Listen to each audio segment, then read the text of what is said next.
Hello and welcome to the Echo Chamber podcast. My name is Tony Groves, and folks, we've had a little bit of I'm going to say a scheduling snafu, but my guest has managed to join me all the way from North Carolina, and I'm absolutely thrilled. And I mean this, and humbled actually is probably the correct word, because I get to speak to brilliant people across the globe all the time, and I don't mean to diminish anybody else who contributes to this podcast regularly. But when you get to meet a real whistleblower, someone who's actually walked the walk and talked the talk, like Anthony Aguilar has, well, then you have to be sincerely able to humble yourself and say, well, Anthony, you know what?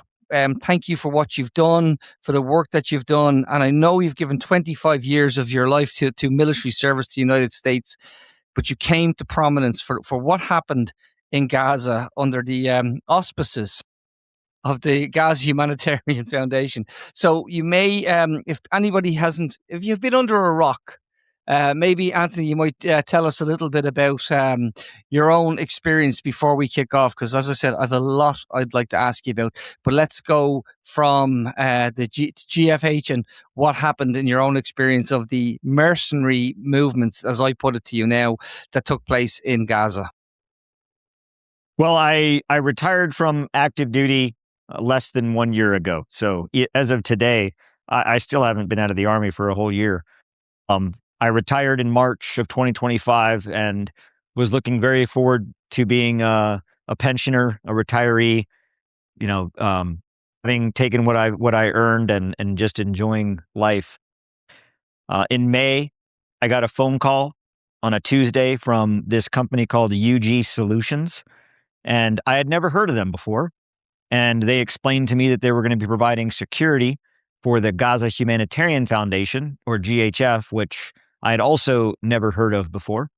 And initially, I kind of thought, like, man, I haven't heard of these organizations. And reason being was because the GHF and UG Solutions had recently come into existence in March of that year. So right about the same time that I was retiring, these two companies came into existence to provide a solution for aid into Gaza. Because if you recall, at that time, March, April timeframe, the United Nations Works and Relief Agency, or UNRWA, was stopped and blocked from going in. So there was no aid going into Gaza. So when I was asked, I was called and I was recruited based on my military experience. It's a company that largely recruits from the military or from retired military. And I was referred by someone else they had hired. I asked him, okay, well, what's the pitch? What are we going to be doing? And they said, well, the United States is stepping up to provide aid to replace the UN and UNRWA. And we need people that can operate in an environment such as this. I said, okay, well, it's a lot to think about. When do you need an answer by? And they said, well, we need an answer by tomorrow because we're leaving Thursday. So the turnaround from, hey, do you want to do this, to, hey, we're going, was pretty quick. So I quickly discussed it with the family, and I wrote down, I wanted to kind of frame the problem for myself. So I kind of wrote down in a book, what do I know to be a fact? What does Tony know? Well, Tony knows that there's starvation, that human beings are starving and are suffering.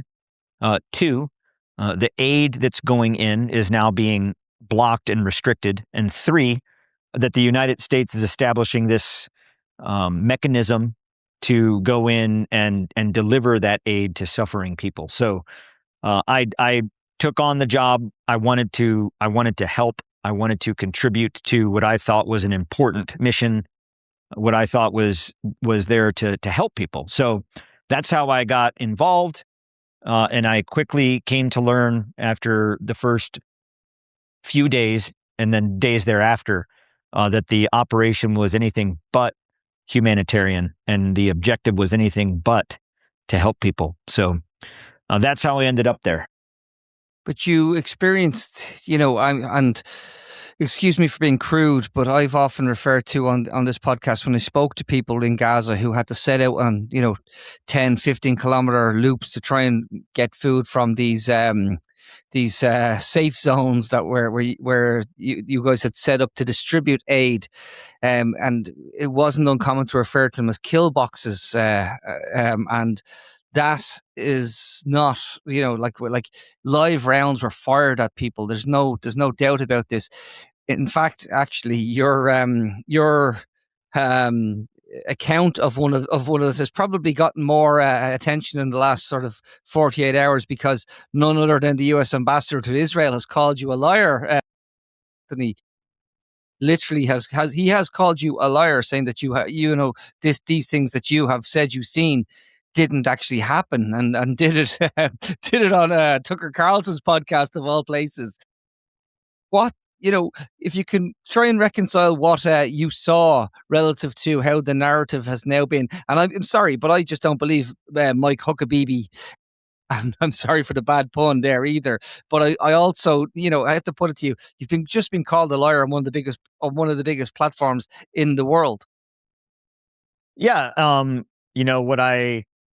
When I watched that interview, because that interview was the interview that came from Tucker's recent visit to Israel, from which he was detained upon his return, with the Israeli government very concerned and very interested as to what that conversation with Ambassador Huckabee entailed. So now we know why they were very concerned about that, because it was a train wreck of diplomacy and of anything but a good look for either Israel or the U.S. ambassador to Israel. And through that clip, through 2 hours of the U.S. ambassador to Israel, Mike Huckabee, having a platform to actually explain a lot of things, a lot of questions that Americans have about, why did you host and platform a traitor of the United States who stole secrets and was imprisoned for that? Why did you welcome him and host him in the embassy? Why do you seemingly have this policy of Israel first? And he took a whole 6 minutes and 22 seconds out of that opportunity to specifically call out and bash me. At the time when he called me a liar, the conversation was in no way around Gaza or humanitarian aid or GHF.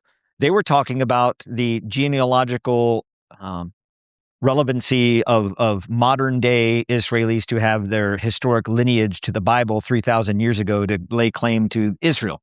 They weren't talking about Gaza at all at the time. And he stopped Tucker to put that piece in. So that tells me, as an observer of human nature, that tells me a couple things. One, I'm in their head. I'm in the Israeli government's head. I'm in his head. They know who I am. They know my name. They made it a point to want to discredit that. Two, it was obviously a fed narrative and talking point, because Mike Huckabee had only been into Gaza one time, and he went to a distribution site for about 15 minutes, and that was under the full control and escort of the IDF and UG Solutions contractors. And the night before they allowed Mr. Witkoff and Mr. Huckabee in to see these sites, they heavily bombed the entire area, and then they strictly controlled a captured population of Palestinians who they trapped between the bombardment and that site, to then come to that site the next morning begging for food. And even then, in those moments, with him there, and he witnessed it, machine gun fire and Palestinians being fired at. The things for which he called me a liar in saying that UG Solutions or that the IDF never fired into the crowds or at the crowds, that is such an outlandish, brazen lie that everyone has seen that's not that the case is that they did shoot at unarmed civilians. There's video, there's eyewitness testimony, there's photos, there's interviews, there's eyewitness testimony from doctors. The IDF themselves, IDF have even come out of Gaza who have been stricken with the guilt and the weight of what they've done and have themselves said that they fired at unarmed civilians at these sites. And there are thousands of Palestinians buried in shallow ditch graves outside of these sites. So for him to say that was really outlandish. But then there was the piece about Amir, the young boy that I witnessed being shot on the 28th of May at distribution site number 3.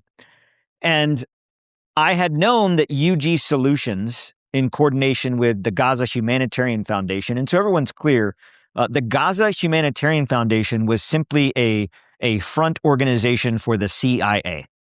That is the truth of the GHF.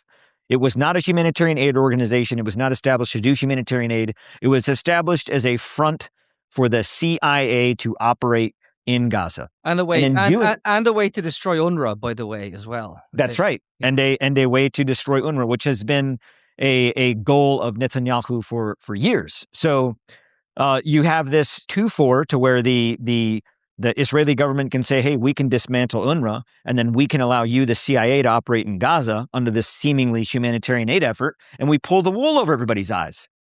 Well, what they didn't account for in their hiring of the Infidels Motorcycle Club and other recreant type rascals is that they hired someone like me who has a conscience and who will call things out. And that's what I did. So in seeing that, Ambassador Huckabee, indicted himself, made himself now complicit in the cover-up of this young boy's death.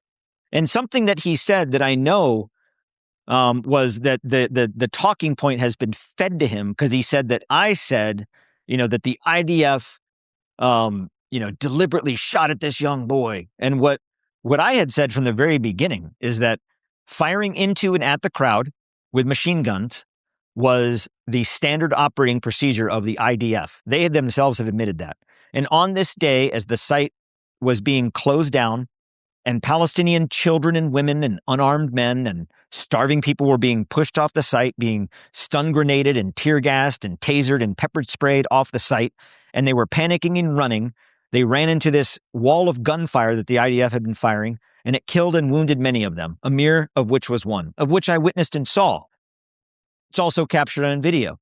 And this man has the audacity to say that they found that boy and that they extracted him and then extradited him from the country. And none of that happened. The young boy that they found was not Amir. The young boy that they found, they threatened him and his family to leave and to take money to leave, or else. And in doing so, they essentially kidnapped a child. Wasn't even the same child. And that young boy, Amir, like many thousands of children in Gaza, was killed on the 28th of May. And now what Ambassador Huckabee has now implicated himself in is that in order to cover up the truth of what had emerged, the video, the sworn, the testimony, UG Solutions personnel detained and interrogated Mohammed Salama of the Middle East Eye and his source on the 23rd of August. And then on the 25th of August, provided that information to the IDF, who then killed Mohammed Salama at the Nasser hospital. That was the 25th of August, the double tap strike. Double tap at the hospital, yeah. That's right. That first strike you see with the reporter out on the balcony of Nasser Hospital, that was Mohammed Salama. He had the video and the testimony of Amir's death. He was working on that story. And then, 10 days after that, the GHF comes out with this, we found the boy. And now Ambassador Huckabee, in that interview calling me a liar, directly associated himself to that operation by stating that he was behind it. He was the one that was involved in it. So he just implicated himself in a conspiracy to commit murder and war crimes. So I really don't know what his... I need to push him because for listeners' benefit, if you have listened back to, we've had people who actually were both sides of one of these examples, where some people were on the right side of a hill when they were fleeing from the gunfire that was being spread at a GHF situation, taking shelter and realizing that they'd been separated from their families, only to be reconciled with their families weeks and months later because of how things were separated. So I know that this has happened. Also, many of the journalists I've interviewed, and then to hear in that interview Mr. Huckabee talk about how many of these these journalists weren't journalists. Well, I can tell you Rushdie Sarge was ambassador. I can tell you dozens of them who I know who've been on this podcast who we've lost were absolutely, actually, not only were they journalists, they put journalists like me to shame, because I'm sitting behind a microphone in Dublin, and they're doing the most courageous work in the journalistic world for the last 2.5 years. So that was absolutely outrageous. But I want to ask you one question that's kind of maybe a little bit strange, you may think, but the idea that the GHF had to exist, and you said you came up with the scenario that there's a famine, and it was a famine at that point. I had friends who were eating animal feed, telling me, and they didn't want to talk about it. So, don't mention that when I'm on air, Tony. Don't mention that I haven't eaten and I've had to eat the food, share the food with the animal meal with the donkey or whatever it was they were using. The US itself, because you were, as I said, 25 years service in the US military. The Leahy laws exist. They already exist. The US has these laws to say that they shouldn't be aiding and abetting this type of thing. And they were already, Anthony, while you were probably still an active serviceman. Do you look back and reflect on that and say, we should have been able to blow the whistle a lot earlier than even I did, as you yourself, I mean? Absolutely. And what I witnessed personally with my own eyes in Gaza at these distribution sites, not reported through somebody else or video provided by somebody else, what I witnessed myself, but then further witnessed in the actual planning and intentional, deliberate execution of how these sites were being run, that was a plan, and that the United States government was fully aware, fully knowing, and fully involved in that plan. The whole plan of having this block UNRWA, create the GHF, create the front company as GHF for the CIA to come in and operate with other entities to bring, to operate in Gaza without the pesky, observers from the UN getting in the way. That didn't happen because there was, a series of unfortunate events. That was the plan. When people say that the GHF failed, the GHF did exactly what they intended to do. Where they failed was that they got called out on it, and they had to then transition and change. But in terms of how they were operating with minimizing the food, providing no water, allowing for the distribution sites to become these killing fields of intentional targeting and shooting, that was part of the plan. And what really broke the paradigm for me, it now made me question my entire 25 years of service, my service to the United States government, in looking at how we've been lied to and how we continue to be lied to, but not lied to as a matter of circumstance, lied to as a matter of premeditation. And the reason I say that is because when I was in Gaza, one of the distribution sites, the site in the north that was near the Netzarim corridor, which cut off Gaza City. It split just for listeners. It kind of split Gaza in half, the Netzarim corridor. That's right. Yeah, precisely. Yep. So one of our distribution sites was near this Netzarim corridor, and we had to soon shut that site down because the IDF was going to take it over to use it as an artillery base to fire artillery into Gaza City for the offensive. So here you have a humanitarian distribution site now being taken over and used as a military facility. Again, that's a war crime. So when this was happening, because I was involved in the planning, I was taken to the IDF Southern Command headquarters in Beersheba. And in this headquarters, where they have maps of Gaza and the unit structures of their units, and I saw this map on the wall that had the phased reconstruction plan called Project Sunrise of Gaza. And, phase 1, phase 2, phase 3, phase 4. And it struck me as odd that where each of their phases were of construction matched exactly where the IDF have gone and put in these military corridors. So you've got the Philadelphia corridor along the Egyptian border. You've got the Morag corridor that splits Rafah in half. Then you have the Nahal Oz corridor, which splits Khan Yunis in half. And then you have the Netzarim corridor, which splits Gaza City and Gaza proper, Beit Hanun, in half. And these military corridors they built perfectly align to these phases for construction. And I thought, okay, so the military operation is occurring. They've then taken this plan for reconstruction and planned that based on this. And that's not the case. Project Sunrise in the plan for this phased reconstruction was planned and began execution in 2021, long before October 7th of 2023. So when you take the fact that there was this plan for billionaires to invest and put in money to rebuild Gaza, then came the military operation, and that operation happens to overlay exactly with the plans for the reconstruction. And now, if you've paid attention to this international stabilization force headed by the U.S., there's zones for the military coordination between like Malaysia, Azerbaijan, Bosnia, Albania that are going to be in there providing this international force. Their zones align specifically to those reconstruction zones in Project Sunrise. So what's clear to me is that, was this ever about Hamas? Was this ever about self-defense? I don't think it was. I think that this was a plan of colonial empire building, and that the United States was involved from the beginning.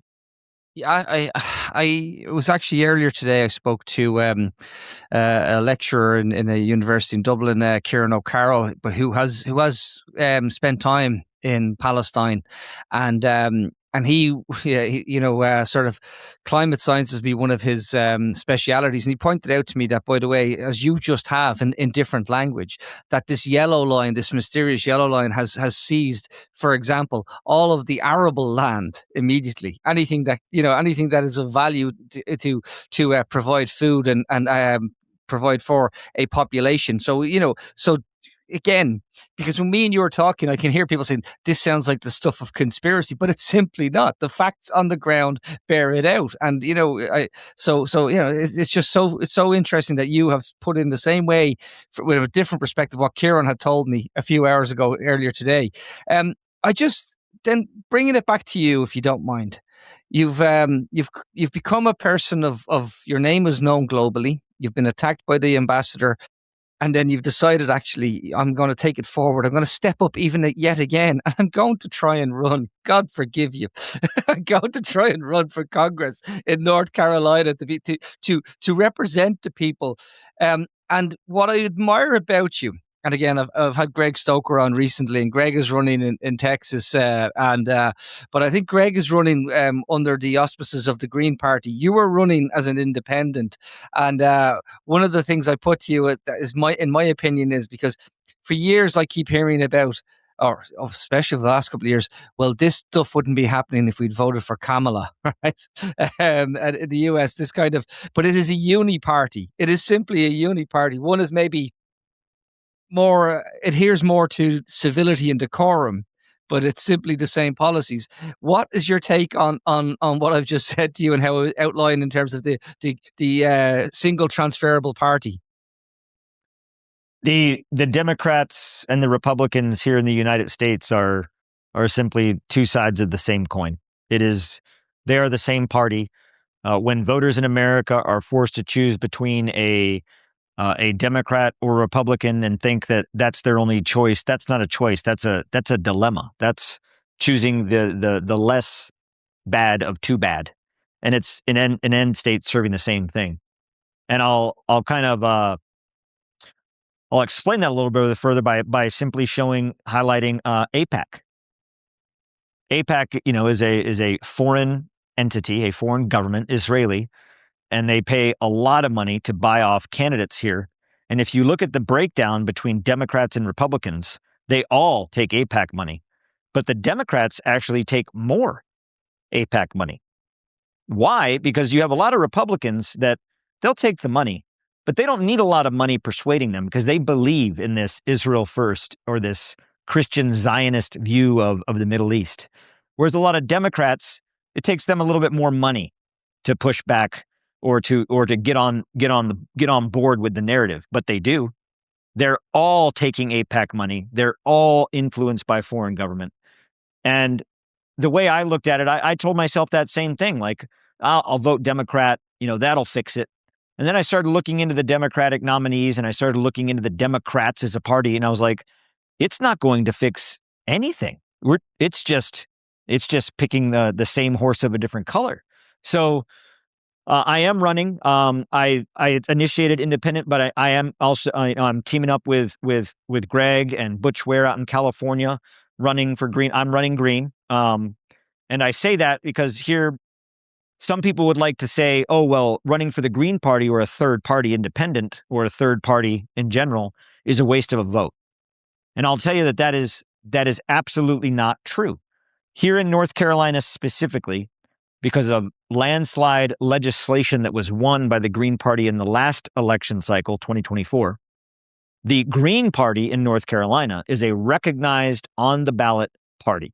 So come general election, I will be on the ballot, not as a petition write-in, not as a write-in vote from the voter, but on the ballot. So when voters go to the voting booth on November 3rd in the general election, my name, Green Party, will be on there. So the reason I'm stepping up to do that is because, again, in my district, I looked at, okay, who's our current representative? Found out who that was, a guy named Brad Knott, a Republican, and I went to D.C. to talk to him. This was before I decided to run, because I wanted to bring to him, like, why are AI facilities expanding in our district that are sucking up land and power and making our energy bill and our water bills go through the roof? Why are veterans in our district not getting the care and benefits they need? And then when I went to go talk to him, he was not aware of any of these things. And I asked myself, I'm like, how do you not know this? Well, he doesn't even live in the district. The representative of our district, North Carolina District 13, Brad Knott, is a millionaire lawyer who doesn't even live in the district. And then he takes AIPAC money, and his position is Israel first. So I asked myself, I'm like, well, he's going to be running again. We can't have that. And then you look at the Democrat nominees, and a lot of them in the same way. It's the same party.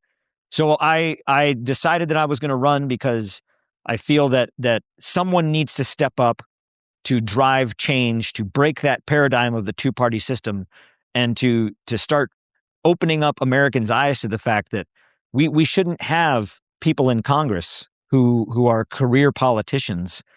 We shouldn't have people in our Congress who take any money from any political action committee or lobby or special interest group.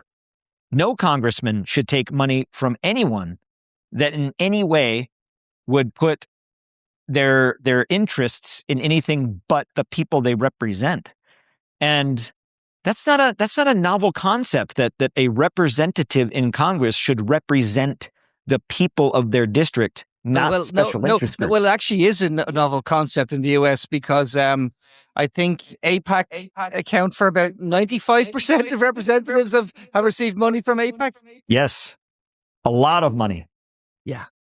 So we're not making this up. It's vast sums of money to pretty much everyone. It's easier to count on one hand the people who said no. You're right. Yeah, you could easily go down the list of every member of the Congress, Senate and the House, Democrat and Republican, and you could probably get away with just using both hands to count less than 10. You wouldn't have to take your shoes off to count how many people are not taking AIPAC money. Interesting though, you refer to the corporatist level of it, because I had a great conversation with the author of Gilded Rage about the tech bros, the AI bros, Jacob Silverman recently, and we see the influence within this particular government of what's the tech broliarchy, whatever the phrase we're using for it now. it's such a juxtaposition to you having to pay more for your electricity, your water's been sucked up, and these AI data centers. And we have this in Ireland because obviously Ireland is the European home of many of these big, like the Magnificent Seven, as they're called in the US. Um, how do you anticipate that's going to go over? Because you are effectively coming up against the large, not just the Israeli lobby, but you're going to be coming up against the seven biggest companies in the world, and most of their profit margins are bigger than most countries' GDPs. Yeah, if you want to look at it from a perspective of me versus them in terms of how much money I can bring to the table, yeah, of course, it's what I'm bringing is the truth, and then in hoping that Americans start to look into these things for themselves and realize that behind every AI facility that's built, the requirement for land, for water, for power, it can suck a county dry or shoot prices, for municipal services like water, electricity, through the roof, or increase land sales, land value, property taxes because of these companies coming in paying, double of what they normally would for a piece of land. And in North Carolina, in this area, in District 13, largely agrarian, rural, a lot of farmland, a lot of land for sale. A lot of that land is going to be bought up and used for these AI facilities.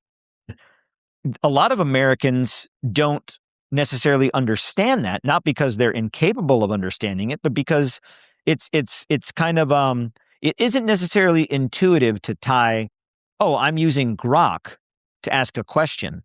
That in order to run Grok, there is a facility somewhere in your neighborhood or county that is running, quadtetrabytes of information per second that requires millions of gallons of water to cool and to run those systems, electricity that is unimaginable.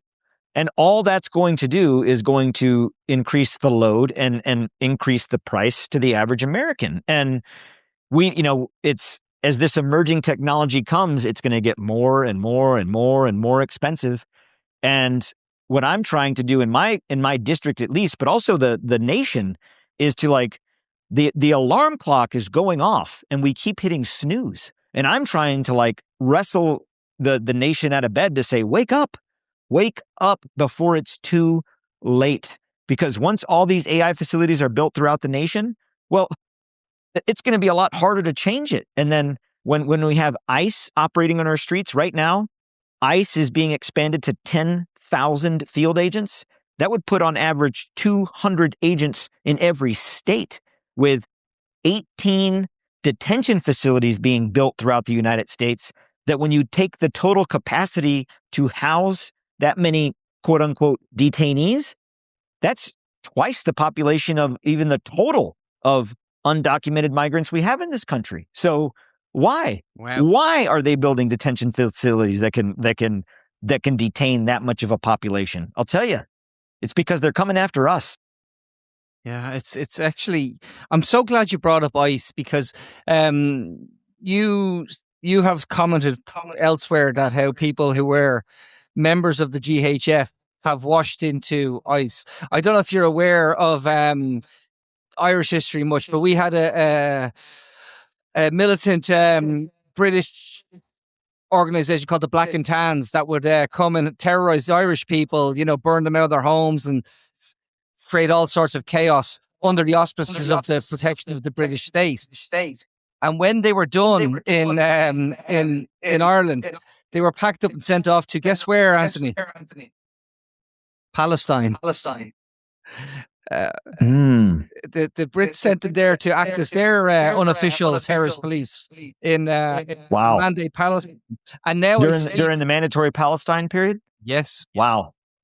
So the echoes for me are something that I when I see you talking about ICE and how the imperial boomerang has just come home. Can we talk a little bit about that? Because as you're not recruiting your best into ICE, clearly. No, the notion of the imperial boomerang, or as Malcolm X would have put it, the chickens are coming home to roost, and that I've said this before, and this was an observation that I made without it being presented to me as aha.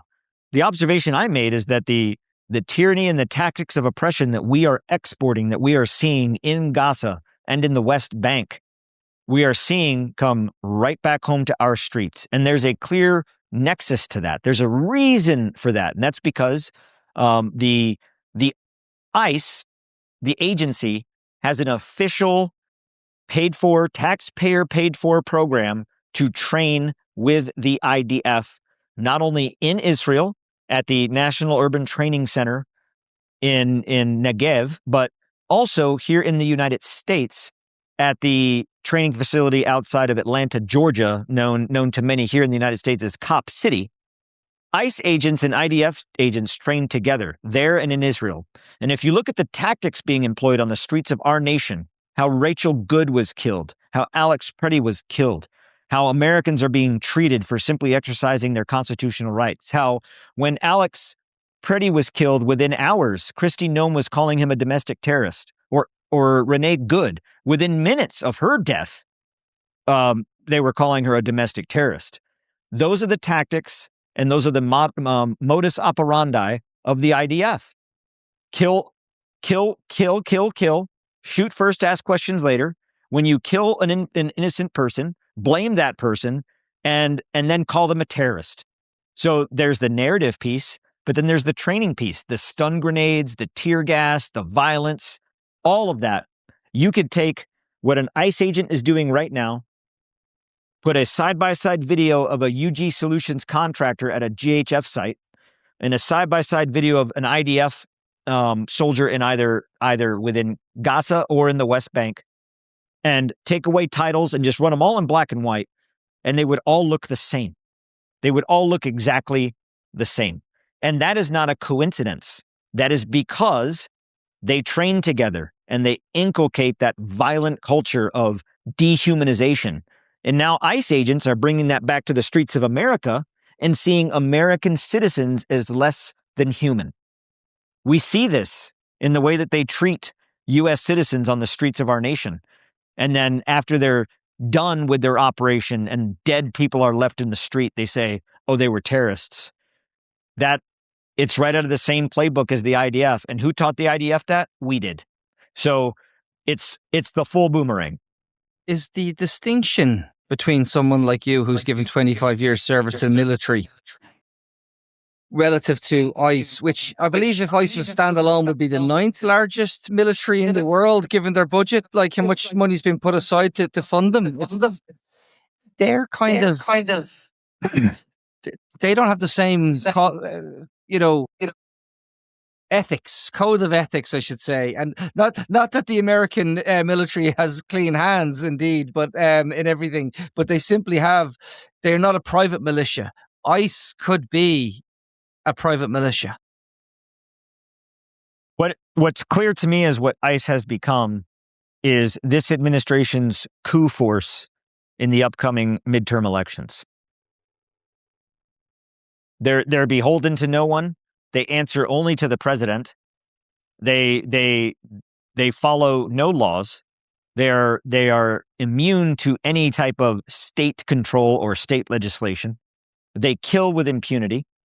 And Donald Trump has already stated very clearly that in order to enforce this new ID law, that he will enforce it here in the United States regardless if Congress approves it or not, and he will use ICE agents at the polling sites to do it.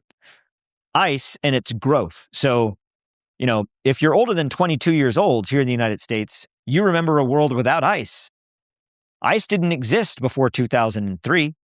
And when ICE was created under the Department of Homeland Security, which was also created in 2003, they abolished immigration and naturalization services. So we abolished our nation's immigration and naturalization process to make ICE, which was created as a enforcement or an immigration enforcement specifically designed for counterterror, to specifically map out the cell networks and go after immigrants that were considered to be part of terrorist organizations. It was a counter-terror organization that was built. And what it's now become is the personal Gestapo of the administration, and it will be used as a force to maintain and seize power in the upcoming election cycle. And we're going to see them at our polls, and they're steadily increasing. By the end of 2027, ICE, if they expand as planned, there will be 10,000 field agents. It'll be the largest law enforcement agency in the United States. And with their manpower and their budget, they will be one of the largest armies in the world. Right here in the United States is a federal policing agent used against the people of the United States. And that is the truth. That is what's coming. I just think it's really, I'm glad you broke it down, because I think about it in terms of the idea that people were so weak at saying, oh, we can't call it fascism. Well, boys and girls, if it walks like a duck and it quacks like a duck, it's a duck, you know? Yeah, and who's saying you can't call it fascists? The fascists. Yeah, exactly. Last thing for you though is I want to end maybe with something that maybe I believe is naively hopeful. It is people like yourself. It is people who have spoken out. It's people who are new to movements and that, and how, you know, there was an old phrase we said years ago that's now much more popular. When Palestine is free, we're all free. I think we've built a movement that, despite what's happening, is actually breaking through, and it's because of people like you. So, can I get a little bit of thought on how you feel about being a face or a voice in that movement now? Well, when I when I was in Gaza, I didn't go to Gaza as an activist, nor did I have necessarily a political passion one way or another. I felt like that's a problem far away from me that I have no part in. But to the point you made, in standing in Gaza and seeing what I saw, it became very clear to me that none of us are free until Palestine is free, because all of what we're seeing in Gaza, in the West Bank, is expanding to cities and nations across our planet by authoritarian dictators who go under the names of president or prime minister. And really, they're just authoritarians by another name. And that will continue. If we think that those in power are going to stop themselves, we are naive. They are not.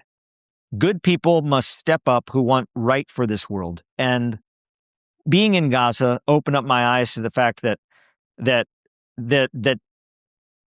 those in power, they are capable of the most evil and of the most despicable hatred towards fellow man, and they will continue. And they don't care about us. They don't care about any of us. We're not in their circle. They don't care about our suffering. And another piece in looking, when I saw in Gaza, I was hesitant at first to say anything because I was afraid. I was afraid of what people would think. Less so afraid of the threats, because I knew that would come as part of the territory and it would be something that I have to stand against and realize. But more so afraid of what would people think? Are people going to smear me? Are my friends going to not be my friends anymore? And I had to have a hard conversation with myself, and I felt one day I will leave this earth and face my maker, whoever that might be. And on that day when I'm standing there and my maker has that conversation with me about, where does my spirit go? And my maker says, on earth, I gave you a mind to think for yourself, and I gave you eyes to see, and I gave you a mouth to speak, and ears to listen, and a heart to feel, and a conscience to guide you. Why did you not follow what you saw, what you thought, what you heard, and what you felt? Why? Why did you not follow those natural feelings that I gave you in seeing that what happened is wrong? Seeing children slaughtered at gunpoint is wrong. Seeing mothers carrying their dead children because they'd starved to death in a war zone is wrong. Seeing a father who's lost his entire family, children and wife, to bombing is wrong. And you saw it. Why did you say nothing? I can't in good conscience look back on that one day and say, well, I was afraid of what people would think. I was afraid of what they would say online. No, nothing in this world to me compares to the value of telling the truth. And it also happens that in this case, telling that truth is intrinsically linked to freedom for all of us, because those in power are using those things as tools of oppression. Speaking out here in America, you can burn the American flag and talk trash about the U.S. all day long.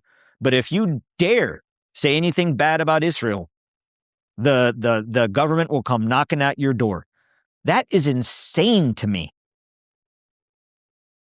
I look, I have nothing to add other than my thanks to you for taking the time to join us. I did say at the outset that, it's an honor, because brave people who've still stood up and spoke out need to stand together and actually listen to people like yourself. So I really appreciate you giving me the time. I really appreciate you continuing to speak out.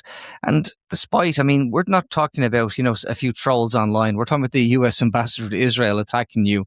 So this is very real and has real consequences. So thank you for your courage and your integrity, I suppose, is what I'm trying to say. So, Anthony Aguilar, I really appreciate it. And just for the benefit of folks, we will be going back to Gaza. We're talking to another individual on the ground in the next 24 hours as well, because we won't stop talking about Palestine. Neither should you. We will talk to you all very, very soon. Take care. Bye-bye. Thank you.